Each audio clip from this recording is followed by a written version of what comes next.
راز نسی خدا گواہ ہے قرآن میرے سامنے تیرا ایمان بچاؤنا واسے قرآن پہ چاہنا اللہ کرے تیرا ایمان خدا گواہ ہے اگر قرآن اج حدیثی فقہ ابو حنیفہ دے اندر جنازے دے بعد اجتماعی دعا ہو ویا میں لکھ دعا منگا ہاں خدا گواہ ہے قرآن چاہ کے پیادا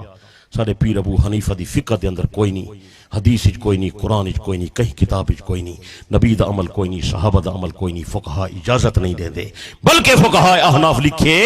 ان الدعاء بعد صلاة الجنازت مکروہ نماز جنازے دے بعد اجتماعی دعا نہ منگی مکروہ عمل ہے سچا پیغام پہ پوچھے نا تو مرضی منو نہ منو لیکن کیا مطلب گواہی دینی تو اسی پیغام پوچھا گیا اللہ کرے سی تاری میری ملاقات میدان قیامت تھی پوسی آکھی انشاءاللہ دولا کی انشاءاللہ چکا کی انشاءاللہ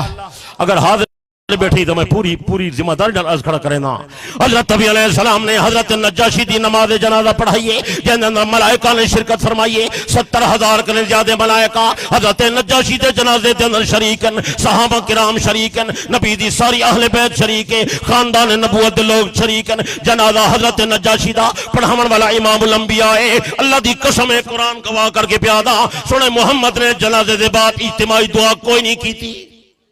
قرآن گواہی بھی میرا تیری مرضی من نہ من وَلِلنَّاسِ فِي مَا يَشْتَهُونَ مَذَاهِبُ بلکہ میں ساری سیرت تاریخ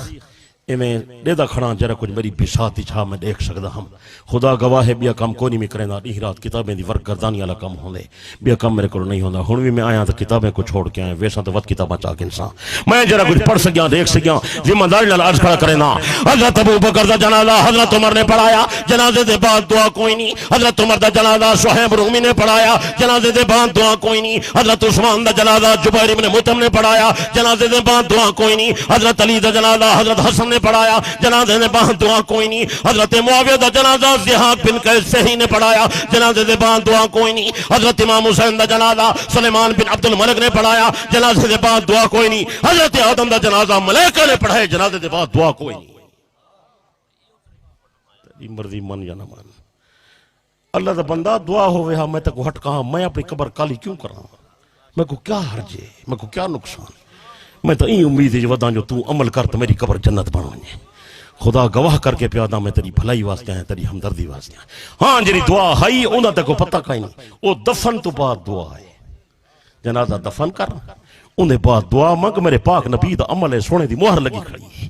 حضرت عبداللہ ذی البجادین رضی اللہ عنہ فوت تھی گئے حضرت نبی علیہ السلام انہی قبر دے اندر اترے حضرت عبداللہ کو قبر دے اندر سمائے نے قبر کو بند کیتے نے صحابہ کو جمع فرمائے نے رحمت والے نبی نے اپنا چہرہ قبلے والے پاسے کیتا صحابہ نو جمع کر کے اجتماعی دعا کرائی نے جنازے تو بعد دعا کرنا نبی دی سنت ہے دفن تو بعد دعا کرنا نبی دی سنت ہے جنازے تو بعد نا دفن تو بعد دعا کرنا نبی دی سنت یاد رکھا ہے دفن تو بعد دعا کرنا نبی دی الوید نہیں بے نبی سے کنے ثابت ہے تو سکیتی کرو لیکن اتنا ٹائم امام ابو بکر کریم علیہ السلام جی حدیث پاکا اذا صلیتم علی المیت فاخلصوا له الدعاء اما جری جنازے جی نماز پڑھی وانتا تھو جنازو پڑھی تمام بس کیو سرکار فرمائن تھا تکڑ نہ کدا کیو فاخلصوا له الدعاء ہانے نماز کھا بعد میں اما سبئی خالص جلسہ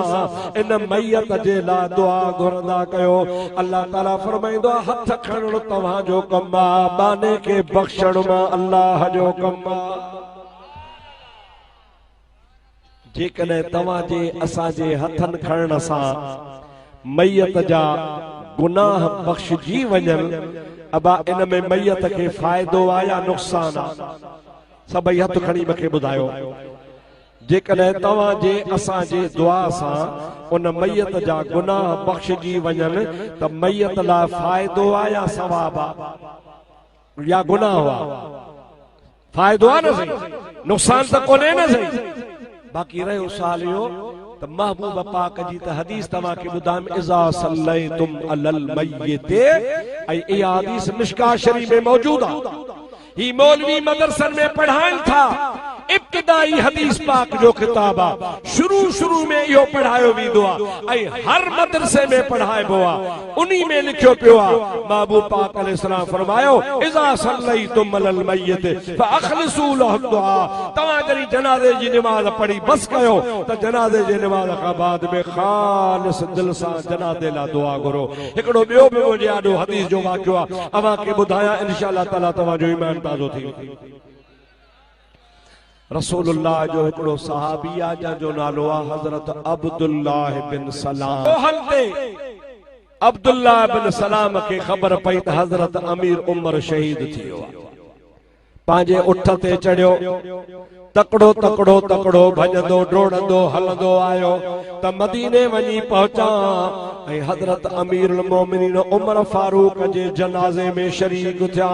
छो त अल्लाह जे हबीब जो फरमान आहे त जेको नेक माण्हूअ जे जनाज़े में ईंदो आहे अल्लाह सही उन जा बि गुनाह बख़्शे छॾींदो आहे दिल में सोची हजरत उमर सिंह जी जनाज़े में मां भी शरीक थिया होॾो असहाबन सबरन हजरत उमर के तड़ो ॾेई तैयार करे कफन पाराए जनाज़े जी नमाज पढ़ी अञा जनाज़े जी नमाज में सिफूं ॿधी इमाम के अॻियां बीहारियऊं ऐं अमा के ख़बर आहे त नमाज 2 मिंटन में थी वेंदी आहे अल्लाहु अकबर दुआ वरी अल्लाहु अकबर दुरूद वरी अल्लाहु अकबर वरी दुआ वरी अल्लाहु अकबर 4 दुआऊं 4 तकबीरूं उन खां पोइ सलाम भराइबो आहे मिंट लॻंदा आहिनि थोरा हज़रत उमर साईं जे जनाज़े खे तैयार करे जनाज़ो पढ़ायूं होॾां को अल्लाहु अकबर त हेॾो हज़रत अब्दुल्लाह बिन सलाम उठ ते डोड़ंदो आयो पर अञा थोरो परे हो जीअं जो उठ खे वेहारे तकड़ करे लहण लॻो त जनाज़े में शरीक थिया त कुदरत मुझे खुदा जी हजरत अमीर उमर ते जनाज़े पढ़ाइण वारे अस्सलाम वरायो अस्सलाम अलैकुम वरहमतुल्लाह अस्सलाम अलैकुम वरहमतुल्लाह हजरत अब्दुल्लाह बिन सलाम पहुंची कोन बस उठ ता लथो उठ के वेहारे जमीन ते पैर रखे होडो सलाम वराए जी हाने हजरत अब्दुल्लाह बिन सलाम जा लफ्ज बुधो पण फरमाइन था इन सबक़तुमूनी बिस्सलाते फला तस्बिकूनी बिद्दुआ ओ मुझे मोहम्मद करीम जा सहाबियो अवा हजरत उमर जो जनाज़ो त मां अग में पढ़ी विया हो सलाम वराए छजो थव पर दुआ में तकड़ न कजो बी हो तो भला मां भी तव्हां सां दुआ में अची शरीक थिया इन सबक़तुमूनी फी सलात फला तस्बिकूनी बिद्दुआ अमा नमाज तकड़ी पढ़िया